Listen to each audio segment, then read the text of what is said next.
মাত্র আজকে 6 দিন। 6 দিনের মধ্যে কত যে বড় হয়ে গেছে। এই যে দেখেন, এই যে আমি নতুন বলে ভালোভাবে কিছু জানি না, তাই আপনারা যারা এই কয়লার বা সোনালী মুরগ নিয়ে কাজ করছেন আমাকে একটু হেল্প করবেন, কমেন্ট করে জানাবেন। কোনো অসুবিধা হলে আমি সেটা ঠিক করার। এই যে কত সুন্দরভাবে খাচ্ছে, এই যে কি লাগাচ্ছে, দেখতে অনেক সুন্দর লাগছে। এইখানে 100টি কয়লার মুরগ আছে।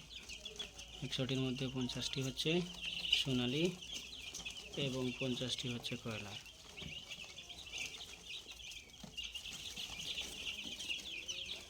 কি এত সুন্দরভাবে সারিবদ্ধ হয়ে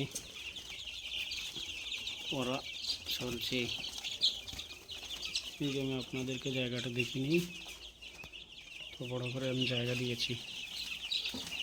এখানে একটার মধ্যে জল আছে, দুটার মধ্যে খাবার আছে। যে সিডগুলা খাওয়ানি হয় এদের, ওইগুলা বিশেষ করে। এই যে সুন্দর সুন্দর, অনেক বড় আর কি।